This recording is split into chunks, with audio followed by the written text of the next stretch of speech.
ये आपका हो गया सर। हाँ, अब अमित शाह साहब ने सेक्शन 2A के बारे में कहा और उन्होंने इस बात का इकरार कर लिया कि दाऊदी बोहरा के लिए ये बनाया गया है।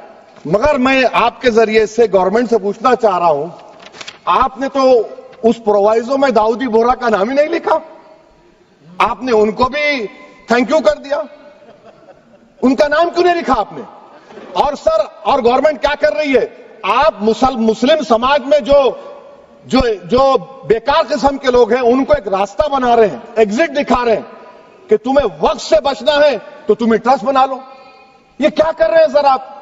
कम से कम उन दाऊदी बोहरा को आप दे देते। अच्छा sir, clause 3B section 36 clause 18 देख लीजिए। Oral Waqf, oral appointment has sought to be discontinued even though it is recognized practice in Islam. Muslim personal law has recognized oral waqf and 1937 Shariat Application Act. Sir, आप clause 39 पर आ जाइए। 5 साल के लिए मुसलमान। मैं किरण रिजिजू से पूछना चाहता हूं, सर दाढ़ी रखे तो मुसलमान प्रैक्टिसिंग है या क्लीन शेव आपकी तरह है? तो बताइए हमको, प्रैक्टिसिंग क्या होगा? अच्छा, किसी को पकड़ के मॉब लिंच कर दिया और बोले कि JSR का नारा लगाया, और वो JSR का नारा लगाया तो क्या मुसलमान रहेगा? नहीं रहेगा। या फिर देश के प्रधानमंत्री ने कहा था कपड़े देखकर पहचानो, तो क्या कपड़े देखकर आप कह देंगे? अच्छा, अगर कोई क्रिश्चियन हिंदू धर्म कबूल करता है तो क्या वो मंदिर को दे सकता प्रॉपर्टी? फिर भारत के संविधान में आर्टिकल 300 क्यों है सर? राइट टू इक्वालिटी क्यों है? फ्रीडम ऑफ रिलीजन क्यों है? 5 साल कहां से लाएंगे? अच्छा सर, और एक चीज सर, और एक चीज मैं आपको बोल के खत्म कर दूंगा सर। इस बिल में वक्फ औलाद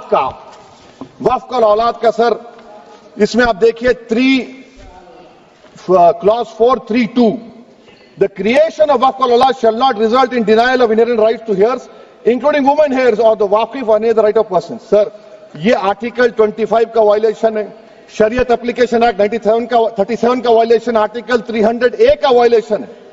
अच्छा, हिंदू धर्म में सेल्फ एक्वायर्ड प्रॉपर्टी को एक हिंदू, अब उसके फर्ज के 2 बच्चे हैं, वो एक को अपनी पूरी दौलत दे सकता है, कोई रोक टोक नहीं है।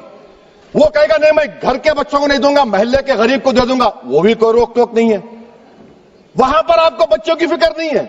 जब मैं अपनी प्रॉपर्टी को अल्लाह को मालिक बनाकर दे रहा हूं, आप कह रहे बच्चों की फिक्र नहीं है। इतनी मोहब्बत आप बिल्किस बानो से दिखा देते तो आपके लिए दुआएं देती आपके लिए। तो सर, आप दूसरी बात आप देख लीजिए सर, आखिरी बात कहकर मैं अपनी बात को मुकम्मल कर रहा हूं सर। नहीं खैर, मैं मुकम्मल कर रहा हूं। स्पीकर साहब बहुत टाइम दे दिए।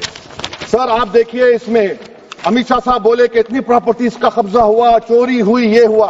सर, क्लॉज 2652A सेक्शन, अगर कोई प्रॉपर्टी बेचता है, 2 साल की सजा थी, आपने क्या कर दिया? उसको 6 महीने कर दिया।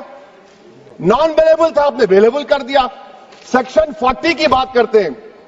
सेक्शन 40 में सर हमको जो ज्वाइंट वर्किंग कमेटी का जो नोट्स दिए, उसमें मिनिस्ट्री ऑफ माइनॉरिटी अफेयर्स ने कहा कि 30 साल में 515 केसेस सेक्शन 40 के, और सिर्फ 8 लोग कोर्ट को गए। वक्फ यूजर का कानून तेलंगाना आंध्रा में है, सेक्शन 40 का कानून तमिलनाडु 63 है, आंध्र प्रदेश में 43 है।